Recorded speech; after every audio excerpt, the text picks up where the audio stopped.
Thank you for listening to the Allender Center podcast. I'm Dr. Dan Allender. And I'm Rachael Clinton Chen. We're fiercely committed to providing hope and healing to a fragmented world. And restoration for the heart. Thank you for joining us. Let's get this conversation started.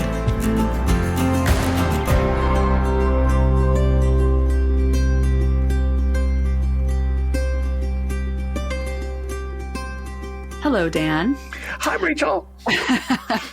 Today, we want to step into what are often really, fraught waters, but I think for us also very familiar waters of what does it mean to be people who are capable of entering repair interpersonally, within ourselves in relationship with God. It's certainly in like our larger world that we're connected to.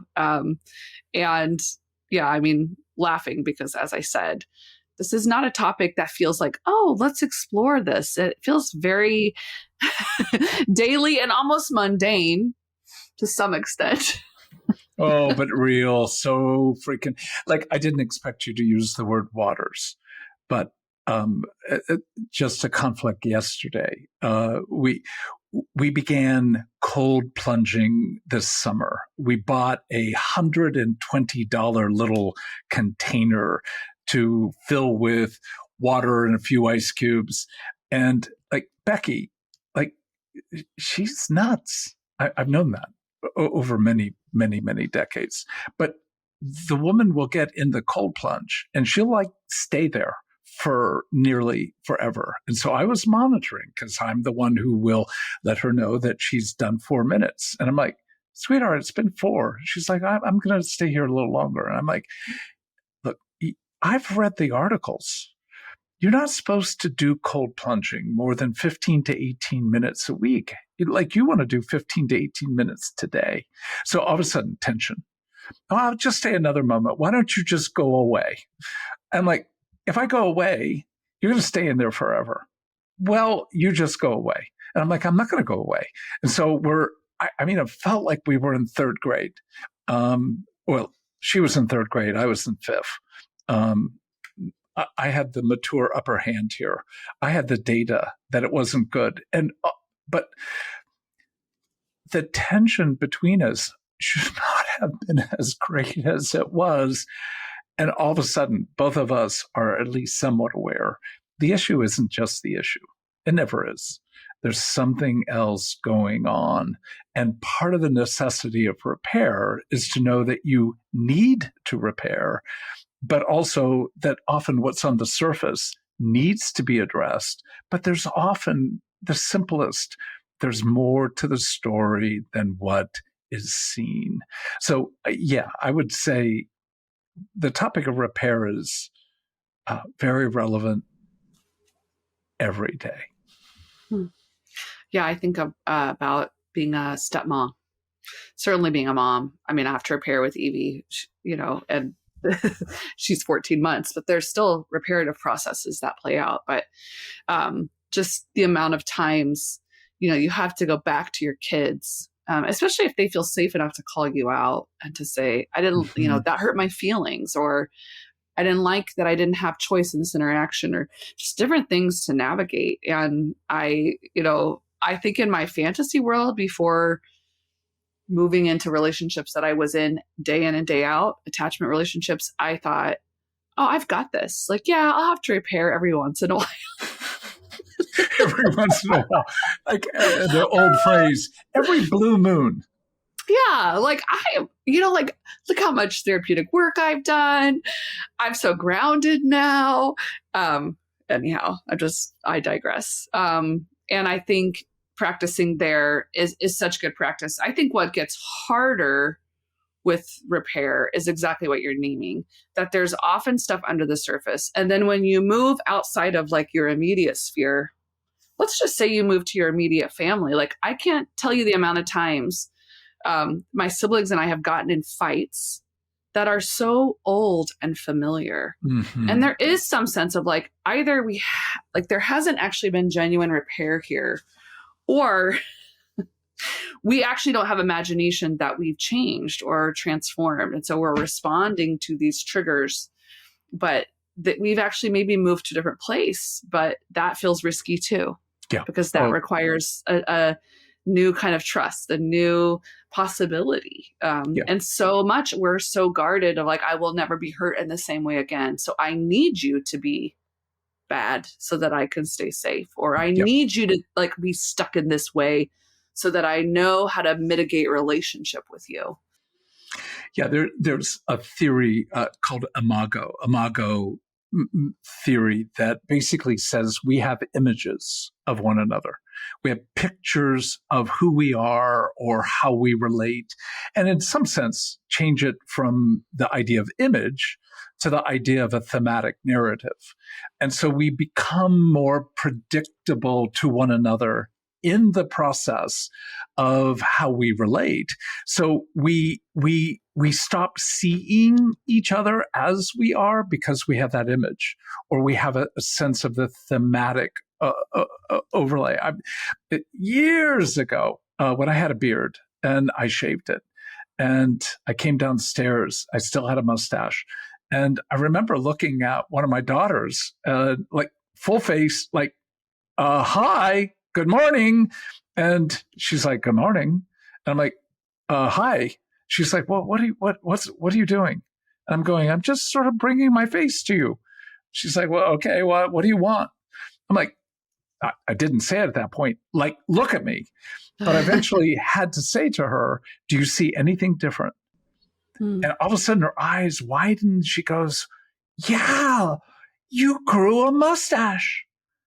And I went, "No." And it took literally I shaved my whole beard and left the mustache. So when we get locked in, and I think that's an important phrase, when we get locked into how we see someone or expect them to be, it's where we do need to think thematically, and we do get images, but there always has to be, again, a fancy word, but just bear with it, epistemic humility. A ability to know that what I do know, I cannot hold with such confidence that I don't let other data in. That sense of, I'm not denying, I think I know that 2 + 2 is 4, but I have to be open to the possibility that what the implications of that are is beyond what I do know. So that there is this sense of humus, dirt, that I am dirt, but I bear the breath of God. And so in my dirtness, can I be that, shall we say, royally, supremely confident that I know X, Y, or Z? I think that's what we're moving toward in conversation. I need an epistemic meaning epistemology, how I know what I know. A kind of humility to be able to say, I always have to have some degree of question mark. It's not so much doubt. It's not just ambivalence. It's that there is more to be known because I see through a lens that is, at least to say, opaque. Well, I mean, and that just recalls, I know you're imagining this too. I mean, that's in some ways what Paul's talking about in his letter to the Corinthians when he has this beautiful, prophetic, provocative passage about love and really breaking down what is love. And it ends with this notion of like, we see like only in part, and someday we'll see in full. Like, we long to be known, but we only know in part. And someday we'll be known even as we fully know. And there is like, I think that's, and therefore, these 3 things remain: faith, hope, and love. And the greatest of these is love. And so when I hear you say something like epistemic humility, and that acknowledgement that in this here and now, in this already not yet, we don't see fully. And we do see through our brokenness and our beauty. We see through our wounding and the places we've known tastes of goodness. And it's all there tied up together. And yeah, I mean, to me, like epistemic humility is love. It's a way of extending love, making space for the other. And it's funny when you bring up the imago thing. I forgot what you said. Imago theory. Today, well, when we're recording this, which is just a few days before it will air next week, is my 4th wedding anniversary. And at my wedding, I read one of my favorite passages from Jürgen Moltmann's book, Jesus Christ for Today's World, which, if you're not familiar with Jürgen Moltmann, he's a German theologian. He's writing out of being a prisoner of war. A German soldier was a prisoner of war, and coming to terms with what it meant for him to be in the time and place he was in, what it meant to repair, what it meant to understand his identity in Jesus. But this is his book. He has volumes of very intense theological work.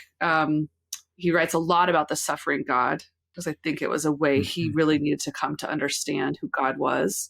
But this is his book for the layperson, and that's part of why I love it. But he has this little passage. But before you go there, I just have to say, you didn't just read it. It was part of one of the most remarkable set of vows.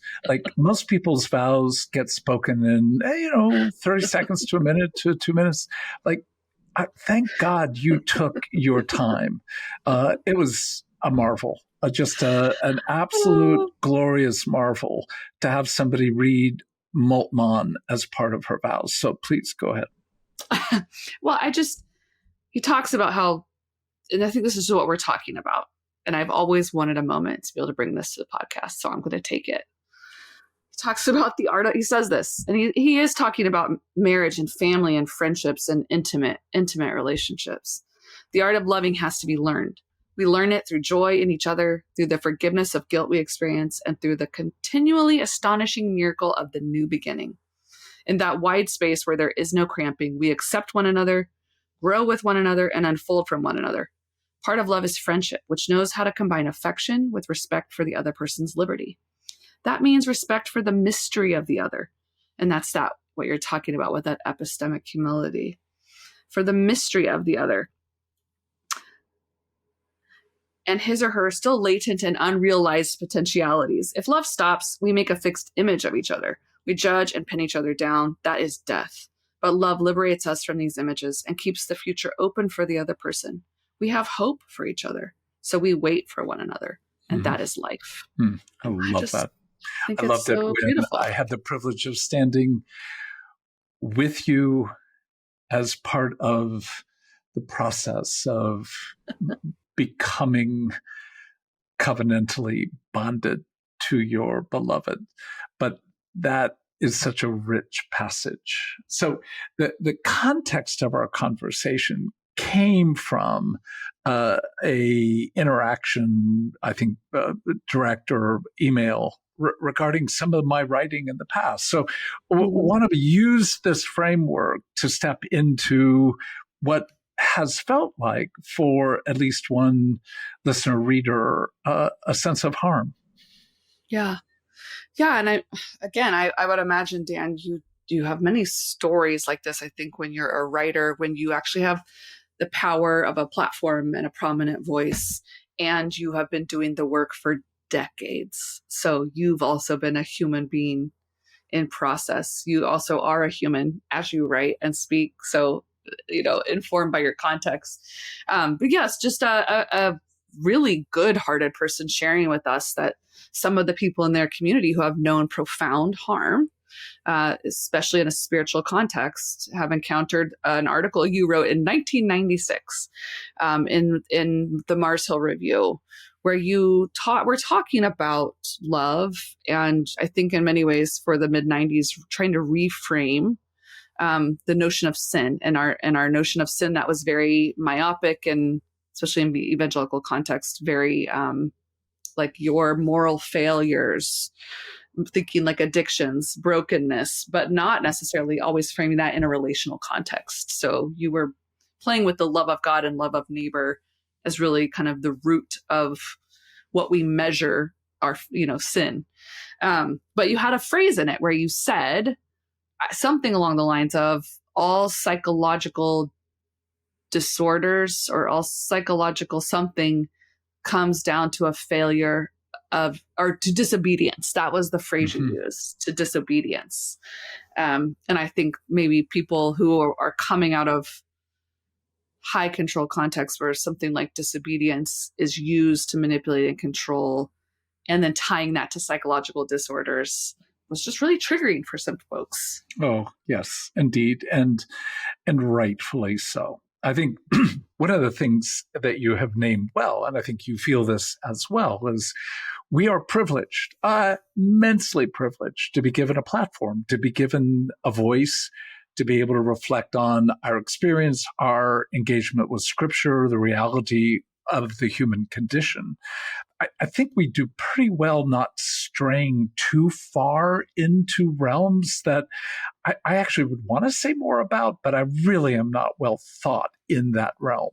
So as long as we're in some degree of human relationships, trauma, the reality of the love of God,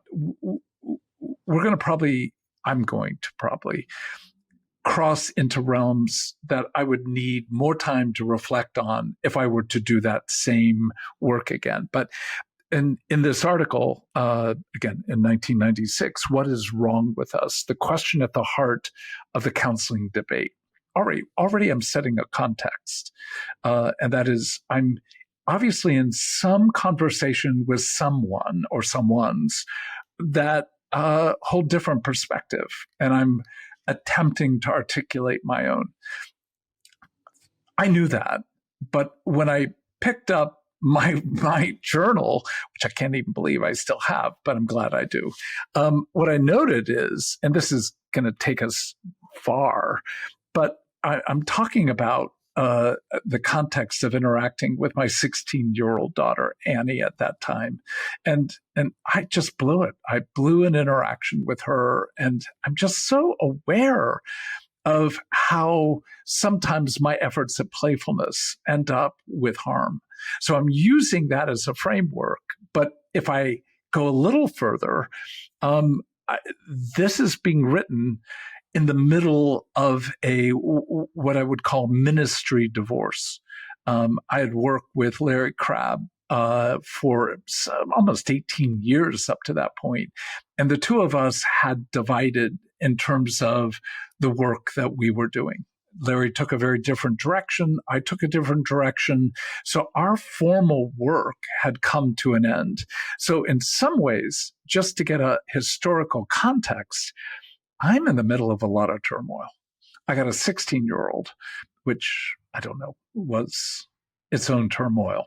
And I'm in the middle of a divorce, the ending of a long-term ministry and friendship, and trying to, quote unquote, find myself, trying to articulate what do I think I bring into the conversation about the nature, if I put it in a broader term, a biblical anthropology, and the question of what's really going on inside of me as I fail my daughter in an early morning interaction.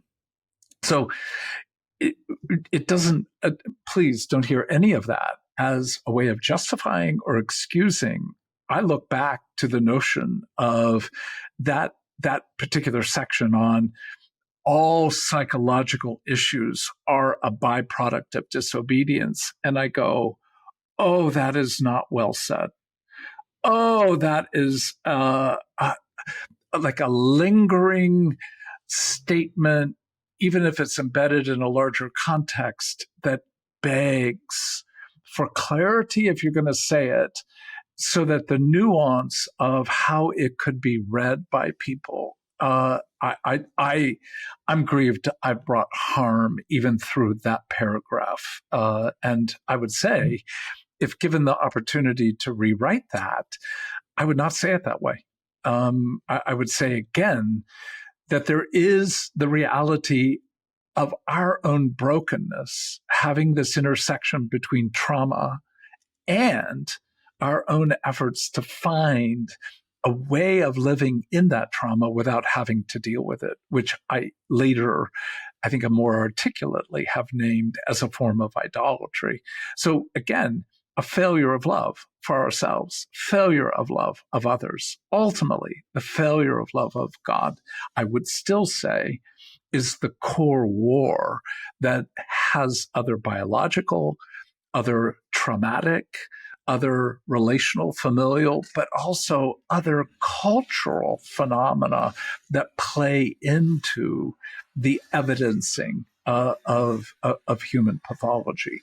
So nuance, depth, but also context. I would say, oh, yes, that I feel grief as we talk.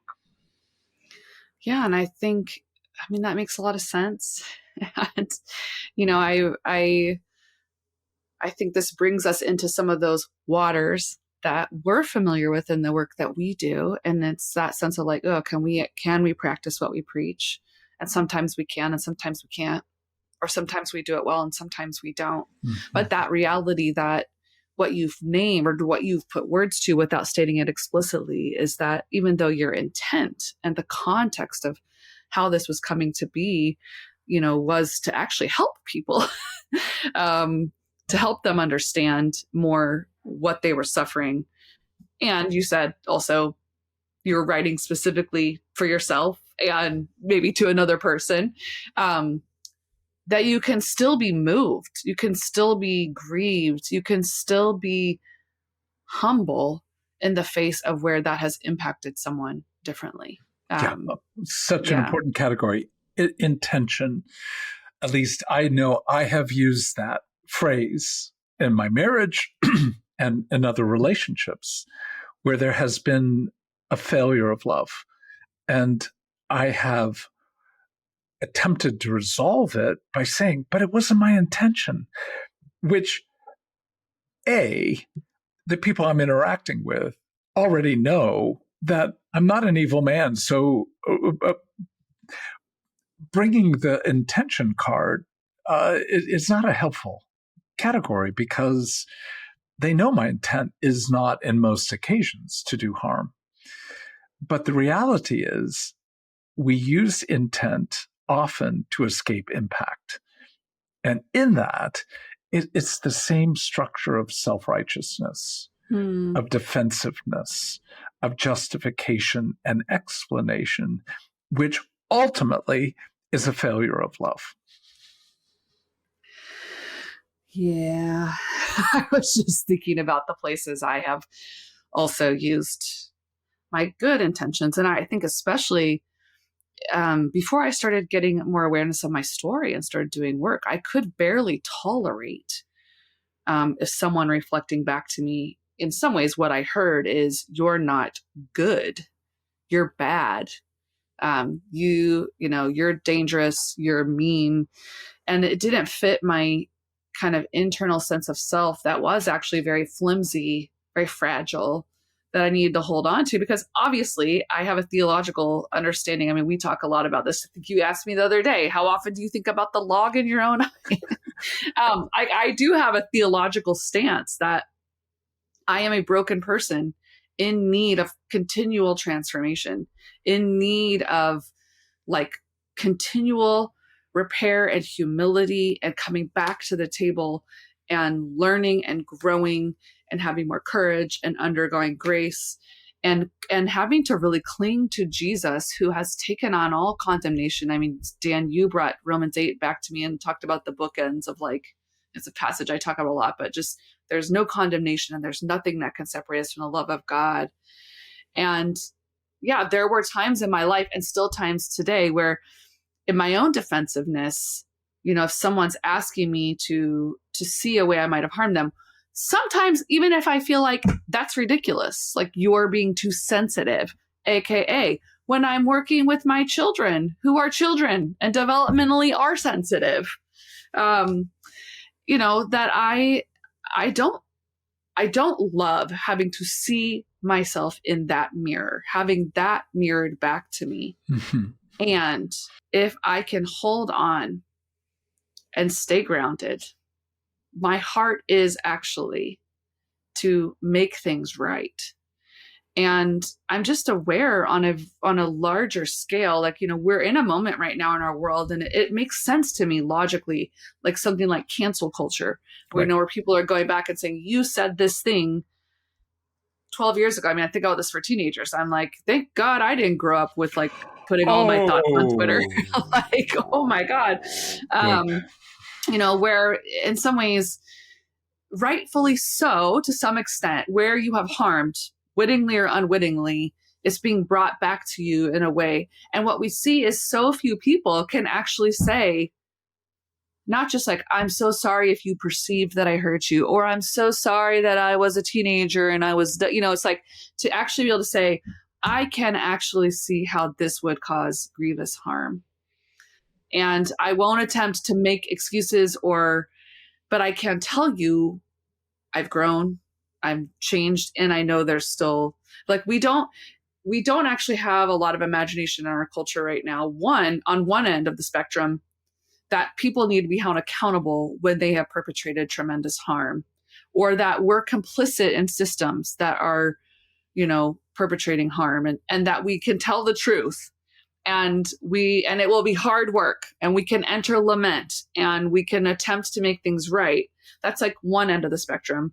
On the other end of the spectrum is kind of this sense of like, for many of us who know that it's a projection, like if you take one wrong step, you're cut off, you're exiled, you're bad, you're done. And I think in some ways we've got to get out of the binary. We've got to make sure that those who are hurt and harmed, survivors and victims, are not denied, dismissed, minimized to protect powers. But we also have to hold space that like not lose each other's humanity. Right. Well, and so much of our Allender Center conversation has revolved around Micah 6:8. So the category of no, act justly. So comments made X amount of years ago can't be ignored. No, let's come back to this. And then, but do we love mercy? Do we actually believe that people can receive and change? That's in part a love of mercy. But in doing all that, can we walk humbly? So that triad has to be, in one sense, lenses to look at. If you see somebody acting justly or dealing with justice, you also have to look through the lens. Is there mercy? Is there humility? Or if there's humility, is there a heart for justice? And is there a love of mercy? So in one sense, each lens refracts what it is for you to be through the other. And so, in fights between Becky and I, we've had to say, where's justice being played out or injustice being played out? And further, is there a desire truly to be able to be reconciled? Or is there just the desire to, in one sense, trump the harm that has been done in a way in which then it's actually it's not justice, it's vengeance. So the task here is where we come back to epistemic humility is the final phrase. Walk humbly. And in that, you can't come with a fundamental dogmatism. And what I would say is, for the practicality here, every time you're defensive, you're operating with dogmatism.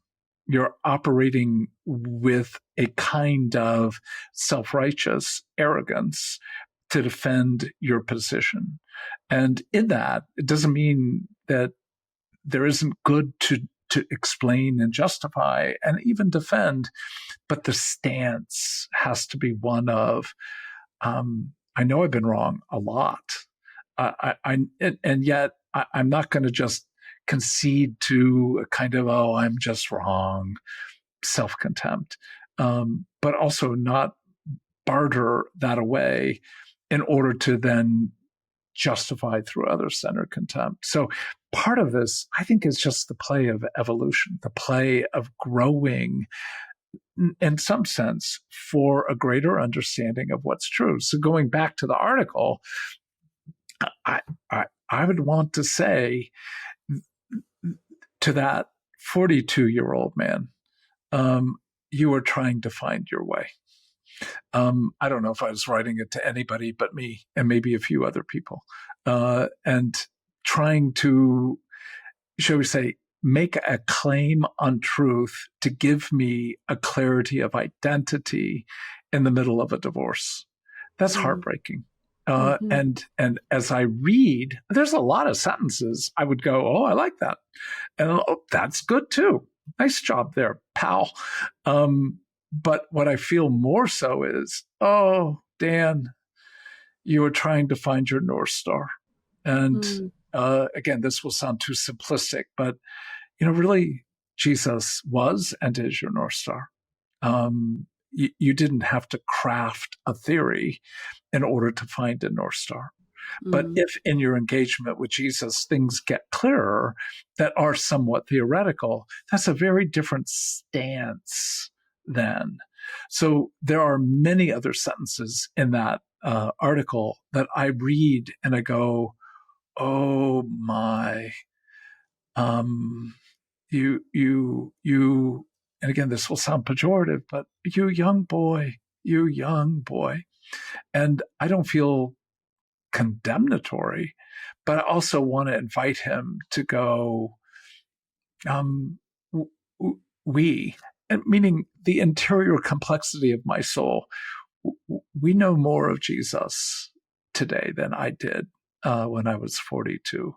So why would I want to defend that sentence or that article or frankly much or if any of my life when I get to still play and until they pull the plug, whatever plug that might be, till they pull the plug, I get to play. And in that, there is the holy honor of being able to take your shoes off, knowing that that is a sign that I am the presence of something so much bigger than me or this article or those sentences. Can I hold that and still grieve that I have brought harm to good people who may have read that from a experience of spiritual abuse, and to know, oh, what would it have cost you to have known more about spiritual abuse and to be able to deal with that in your own life, to be able to then show up in that article with greater clarity about what's really being said for others, not just to stake my claim to certain territory. It's really, that's beautiful, Dan. And, it makes me think that when we don't have to be in a defensive posture, like the way in which you're offering such kindness to yourself and others, it allows you, what I hear you saying is you can actually receive even the hurt from others as like a very generous gift, as opposed to what can sometimes feel like a weapon. Yeah. Well, and again, I've not had the privilege of interacting with these folks the way you have, but I trust you, and you have had rich, deep, good conversation. And in that sense, then that is an important distinction. I've had plenty of people come after me, written books about me, and they're not true.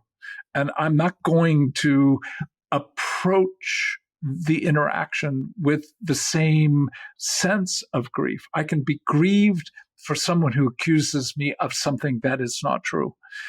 But again, this is that interplay of cancel culture is totalitarian. It demands an either you are in or you're out.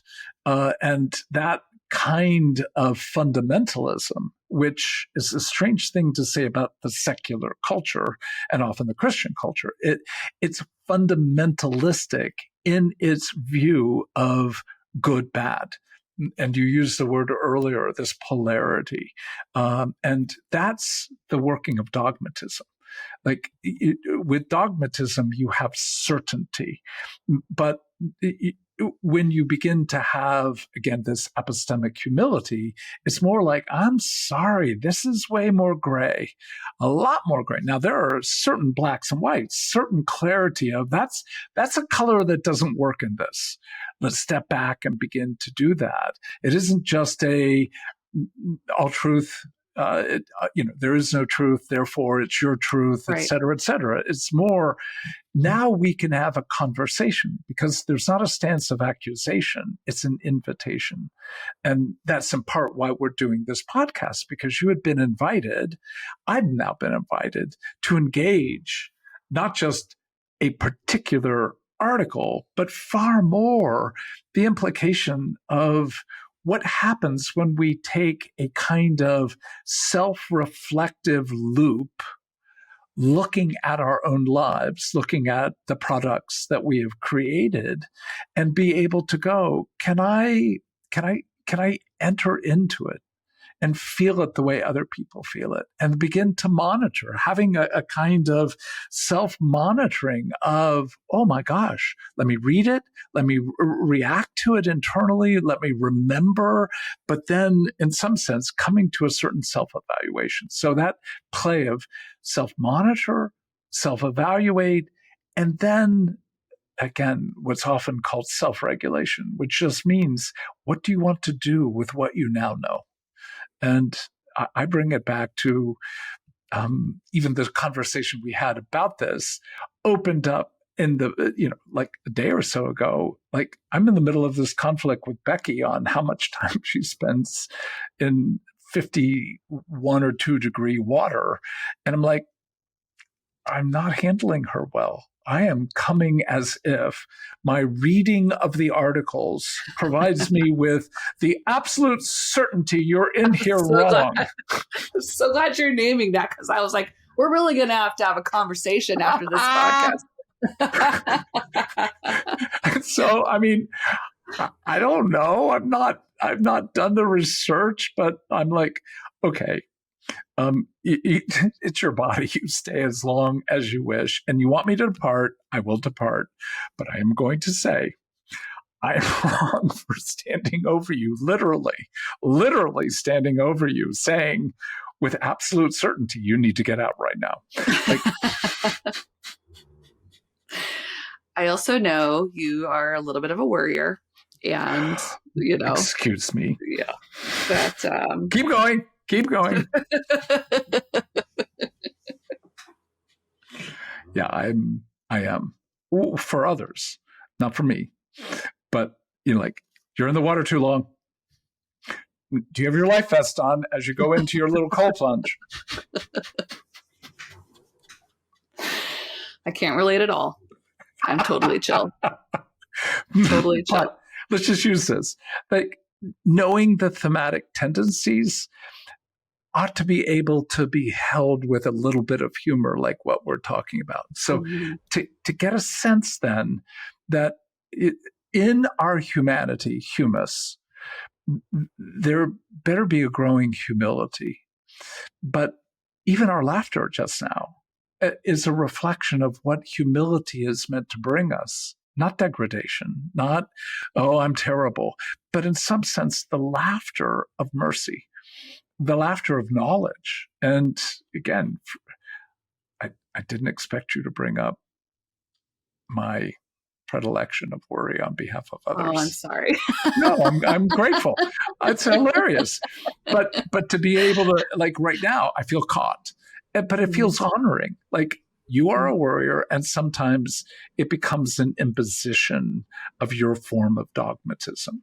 And I'm like, shit. It's so true. Well, it just takes one to know one. So, well, how do we end this? Where do you want to end this discussion? To me, I would end this by saying the realm of repair is a core part of what it means to love and be loved. And I do think these are matters of life and death. Like, obviously, they have huge implications in the small, meaning the intimate, the the daily interpersonal reactions with our loved ones, with our children, our parents, our friends, our colleagues. And they have even bigger implications when you have cultural repair this, when you have national, international, global realities where entire groups of people or governments and the way we tell our stories like actually work against repair, work against accountability, work against any kind of movement towards reconciliation or something being made new, has massive implications for life and death. So for me, it's back to that reality of like, if you can't practice this in the small, which sometimes feels more terrifying than the big. Yes. But if you can't practice this in the small, how in the world are we supposed to be the people we're called to be for such a time as this in our world today, where we have to use our voice, where we have to take a stand against powers that we're complicit in, that we benefit from, so that those who are under oppression, those who are under violence, and all the nuance of when you have, and I am thinking about Palestine and Israel right now, when you have historical cultures that have both known tremendous harm, sometimes with each other, and yet we're watching innocent lives being taken. We have to be able to find our moral courage to say, no, not on our watch, not with our tax dollars. We've made mistakes, but we can't do that on a national level because we haven't been able to say what we've done is wrong. So how could we step into other contexts? And we, meaning I'm thinking more where we prop up power, where we prop up supremacy, and we don't want to engage it because it feels too scary, or we don't know how we'll come out on the other side. So for me, this conversation holds a lot of weight. And our failure to repair as humans with loved ones and with strangers across the globe has implications of life and death. So I feel like it is very, very, very serious. And I want us as Christians to be people who actually take delight in making things right, because we can hold that sense of justice and mercy and humility. And it does take incredible practice, and it certainly takes letting go of some of the power of this world that tells us that's too dangerous, and actually becoming like the baptismal identity people that we are. So I know that got really intense. That was probably way too intense of an ending, but I don't know how else to frame it. All I can do is to say, with both deep appreciation and gratitude, amen. Thanks for listening to the Allender Center podcast. If you're gaining new insights through the topics we're covering in this podcast, we invite you to deepen your understanding of your story by working through one of the self-paced online courses offered by the Allender Center. If you'd like to engage your personal story and explore how the goodness and pain in your life has shaped you, we recommend starting with To Be Told, the online course led by Dr. Dan Allender. You can enroll for To Be Told or any other online courses at theallendercenter.org/online-courses. Oh, and one more thing. When you subscribe to our newsletter, you'll be the first to know about new offerings, events, and sales. Visit theallendercenter.org/subscribe to join our mailing list today. Thanks again for listening, and we'll see you back here next time.